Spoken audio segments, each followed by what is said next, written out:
Miskin. Dan banyak orang miskin di Indonesia itu bukan karena mereka malas, Pak Jimmy. Pokoknya kita di bawah Zimbabwe itu mantap banget. Bukan miskin lagi, Pak. Udah lebih ke fakir kalau menurut saya mah. Karena hidup di zaman ini pemasukan 1,5 juta aja udah berasa paling miskin sedunia. Hai, Assalamualaikum buat semua yang sedang menonton video ini. Kami di Tukang React mendoakan anda semua dalam keadaan sihat walafiat, dijauhi dari segala bala musibah dan sentiasa dalam lindungan Allah Subhanahu wa Ta'ala. Indonesia adalah sebuah negara besar dengan populasi sebanyak hampir 300 juta jiwa. Negara yang besar ini sangat kaya dengan pelbagai sumber daya alam seperti mineral, tenaga, pertanian dan perladangan, sumber laut, perhutanan dan sumber air. Semua yang disebutkan ni kalau dipecahkan memang sangat banyak sumber daya alam di Indonesia. Tapi persoalannya, kenapa negara yang kaya dengan sumber daya alam ini direkodkan sebagai negara kedua termiskin di dunia selepas Zimbabwe? Apa yang dah jadi sebenarnya? Sepatutnya, dengan kekayaan sumber daya alam akan menghasilkan pendapatan yang luar biasa hingga dapat membantu semua warga di Indonesia. Baik, di video kali ini kita akan saksikan beberapa klip video yang menunjukkan data dan tanggapan warga Indonesia dalam isu ini. Sebelum tu korang boleh support Tukang React dengan cara tekan butang subscribe, tekan loceng dan jangan lupa komen yang baik-baik. Tanpa buang masa, mari kita sama-sama saksikan. Let's go. Widih, selamat. Indonesia menjadi peringkat kedua dengan penduduk 60% penduduknya miskin. Peringkat kedua, penduduknya miskin 60%. Kita kalah nih dengan Malaysia, Thailand, dan lain-lain. Pokoknya kita di bawah Zimbabwe itu mantap banget. Nah, mungkin 60% ini kamu salah satunya. Kalian udah tahu nggak guys, negara kita, negara Indonesia ini adalah negara termiskin di dunia nomor 2 setelah Zimbabwe, runner up banget nggak tuh? Berdasarkan laporan Macro Poverty Outlook pada April 2025, angka kemiskinan di Indonesia itu yang awalnya hanya 60,3% atau setara dengan 171,9 juta jiwa, naik menjadi 194,58 juta jiwa alias 68,25%. Kalau pengeluaran kebutuhan pokok kalian 35.000 per hari atau 1,5 juta per bulan, kalian termasuk miskin versi World Bank. Namun, kalau menurut World Bank, kemiskinan di Indonesia naik pesat, lain halnya dengan BPS. Menurut BPS, tingkat kemiskinan di Indonesia itu menurun menjadi 8,47% saja atau setara dengan 23,85 juta jiwa saja. Jomplangnya jauh banget. Menurut BPS, yang dikatakan miskin itu kalau pengeluaran kebutuhan pokok rakyat Indonesia rata-rata 21.000 per hari alias di bawah 600.000 per bulan. Yang di atas itu kalian masih termasuk sejahtera. Sebenarnya gue tahan-tahan mulut buat nggak ngegas, tapi ya Allah kagak bisa. Maksud saya kenapa harus 600.000 itu Bapak BPS yang terhormat? Di saat kebutuhan melambung tinggi, tapi standar kemiskinan itu diturunin serendah-rendahnya. Pak, maksud saya kalau segitu Pak, bukan miskin lagi Pak, udah lebih ke fakir kalau menurut saya mah. Karena hidup di zaman ini pemasukan 1,5 juta aja udah berasa paling miskin sedunia. Ya, pemirsa, Bank Dunia atau juga World Bank melaporkan tingkat kemiskinan di Indonesia mencapai 68,25% dari populasi pada 2024 berdasarkan laporan terbaru per Juni 2025.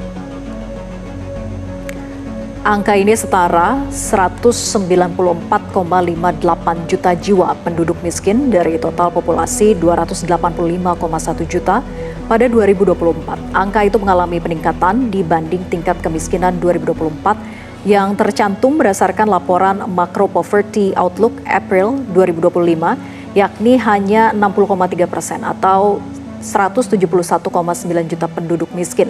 Tingkat kemiskinan yang naik di Indonesia terjadi seiring langkah Bank Dunia untuk mengubah garis kemiskinan sebagaimana termaktub dalam June 2025 Update to the Poverty and Inequality Platform.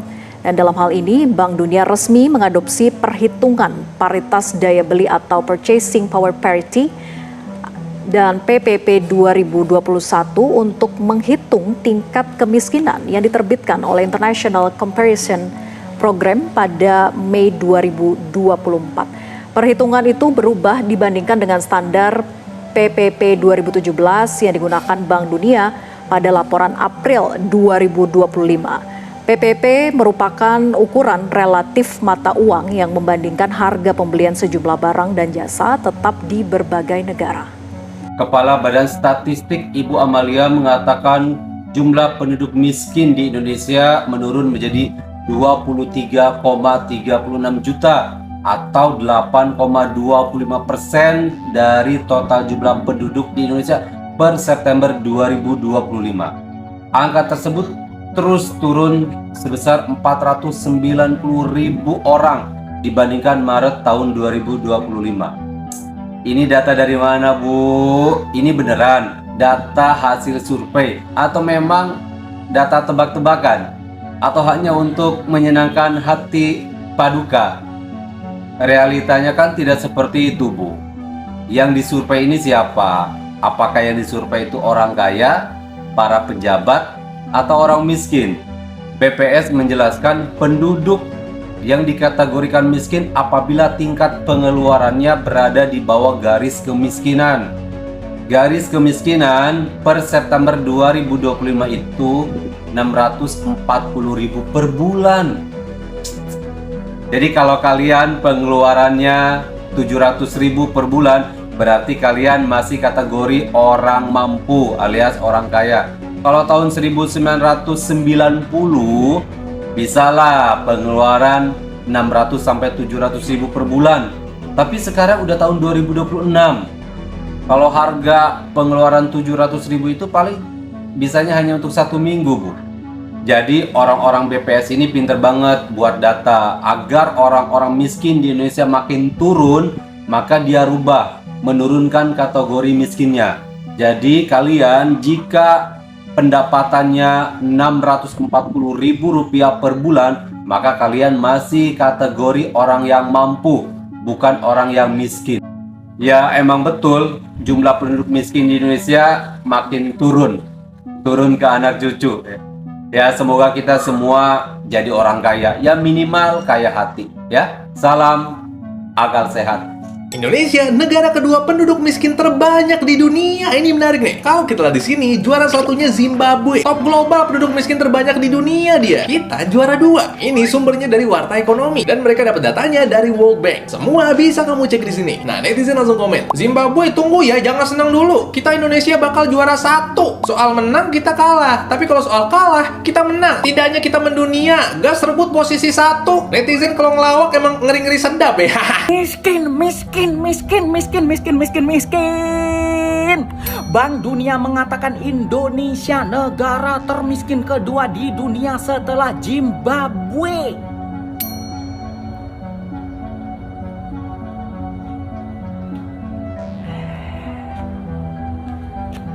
Zimbabwe. Mosok Yung urutan Indonesia kedua setelah Zimbabwe. Yung mbok termiskin setelah Amerika gitu. Enggak. Termiskin setelah Cina gitu. Enggak. Termiskin setelah apa ya? Jepang gitu. Oh enggak. Termiskin setelah Korea gitu. Enggak. Termiskin setelah Malaysia gitu. Enggak bisa. Zimbabwe, Bos. Zimbabwe. Ini ngawur ini Bank Dunia ini. Di Zimbabwe itu banyak yang nggak pakai baju. Di Indonesia semuanya pakai baju.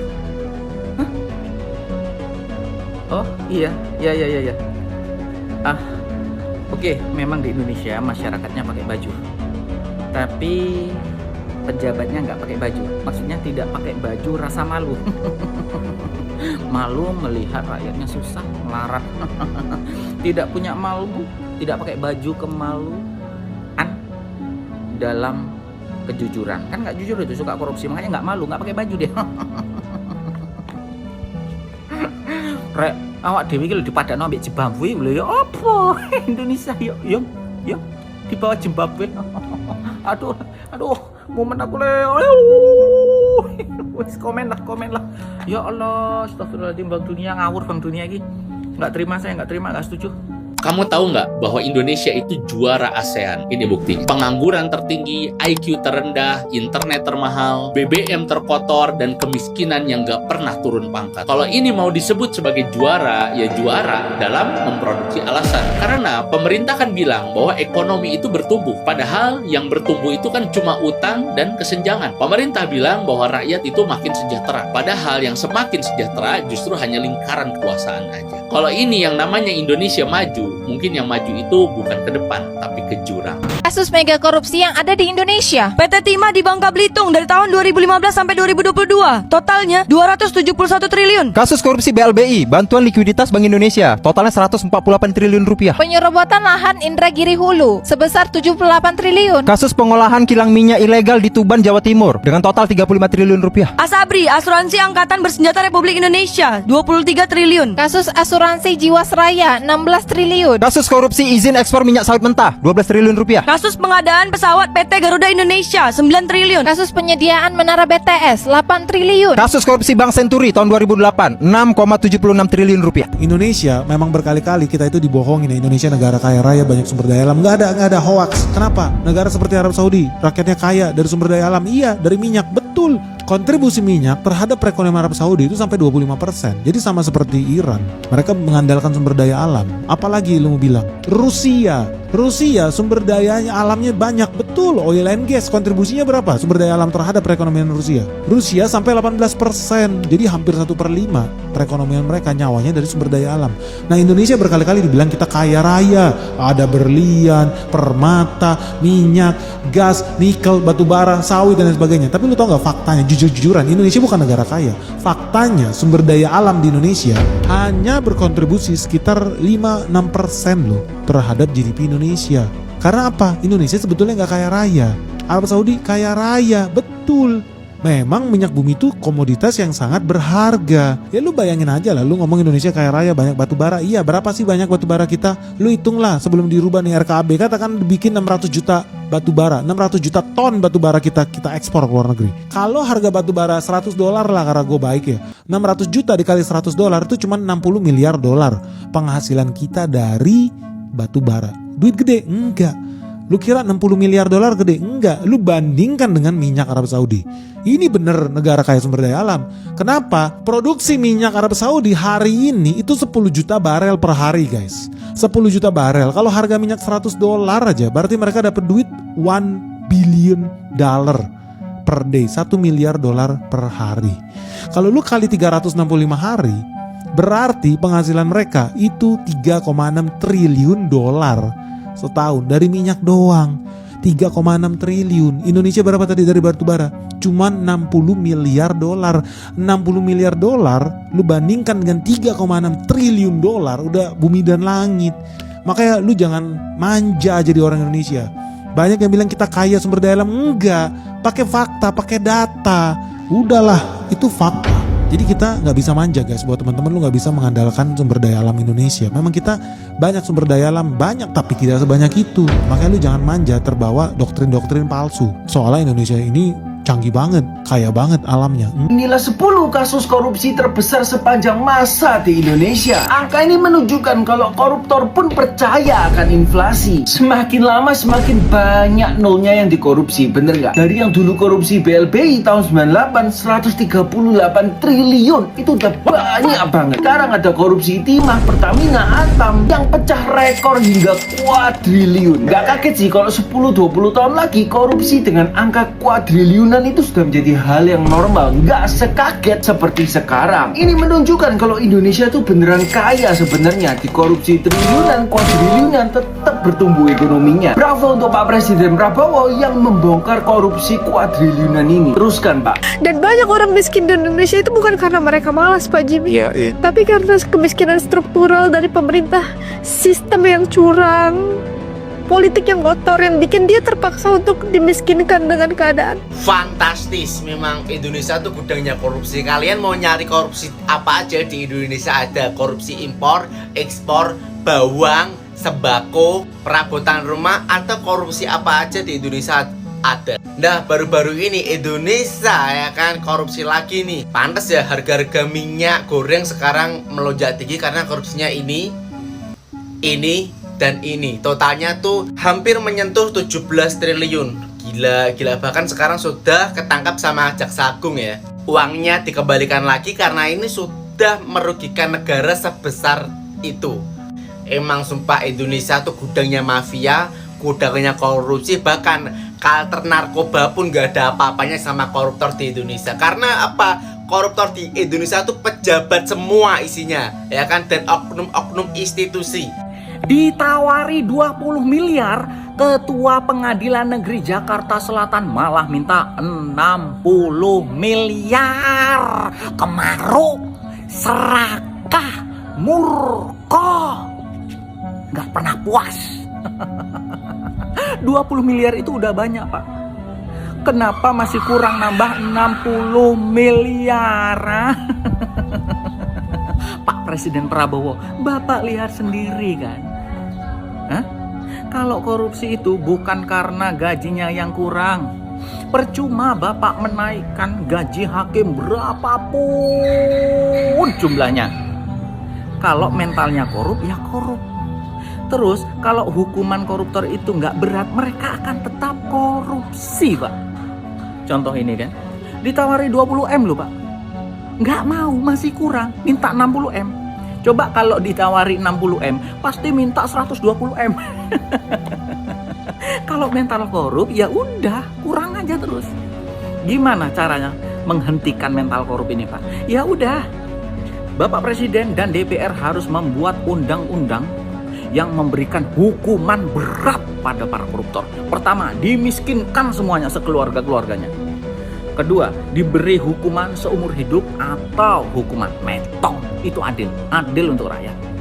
Bapak Presiden jangan hanya menuntut keadilan kepada keluarganya, kepada anaknya para koruptor ya, tapi juga harus melihat keadilan, memberi keadilan bagi rakyat. Rakyat yang menderita gara-gara banyak korupsi itu, Pak. Bangsa kita ini paling kaya di dunia, kok jadi paling melarat sekarang? Artinya? Karena korupsi dibiarkan, tidak ditindak.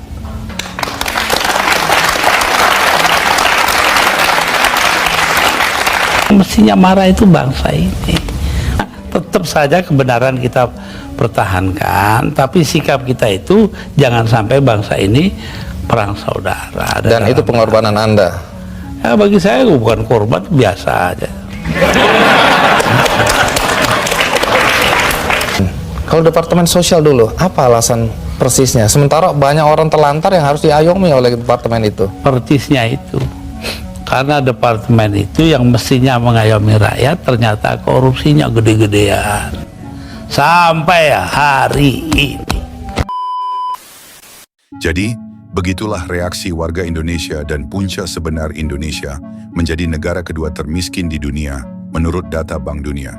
Korupsi di Indonesia sangat membimbangkan warganya disebabkan korupsi di Indonesia bermaharajalela sehingga kini. Penemuan demi penemuan uang yang disorokkan, ada yang mencecah triliun rupiah, ini angka yang terlalu besar.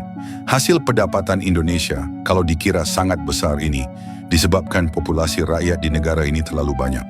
Ini bermakna kerajaan Indonesia sepatutnya akan dapat lebih banyak pendapatan, salah satunya melalui cukai kerajaan yang dikenakan kepada rakyat. Bila keuntungan dari cukai dikorupsi, maka wang tersebut akan lebih menjadi kepentingan individu atau organisasi. Wang tersebut yang sepatutnya boleh memajukan setiap provinsi dan kecamatan, membina jalan berkualiti, menambah baik fasiliti hospital, dan bahkan subsidi untuk rakyat miskin, akan jadi sangat berkurang akibat korupsi. Ini bukan cerita soal Indonesia saja. Mana-mana negara yang pemerintahnya amalkan korupsi akan pasti menghasilkan rakyat yang miskin dan terumbang-ambing. Jadi jika Bank Dunia menilai Indonesia sebagai negara nombor 2 termiskin di dunia selepas Zimbabwe, ini jelas sangat berkait rapat dengan korupsi yang berleluasa seperti dalam video yang korang lihat tadi. Kesimpulannya, untuk mencegah rasuah bermula dari akar umbi.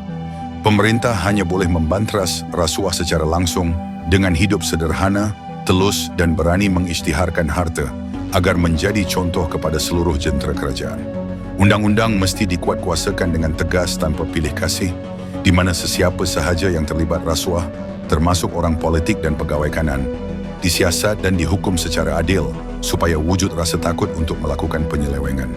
Selain itu, institusi pencegahan rasuah dan sistem tadbir urus negara perlu diperkukuh supaya benar-benar bebas daripada campur tangan politik. Urusan perolehan kerajaan dilaksanakan secara telus, audit dijalankan dengan ketat, dan pemberi maklumat dilindungi kerana gabungan kepimpinan yang bersih, penguatkuasaan yang tegas dan sistem yang telus ialah kunci utama untuk mengurangkan rasuah secara nyata. Ingatlah, memakan duit rasuah itu adalah haram dan amat berat siksaannya. Jadi mungkin itu saja untuk video kali ini. Semoga dapat memberikan sedikit sebanyak manfaat kepada kita semua. Apa yang baik kita ambil dan mana yang buruk kita tinggalkan. Jangan lupa support Tukang React dengan cara tekan butang subscribe, tekan loceng agar tidak ketinggalan video seterusnya, dan jangan lupa tinggalkan komen. Terima kasih sudah menonton. Kita jumpa lagi di next video. Assalamualaikum. Bye-bye.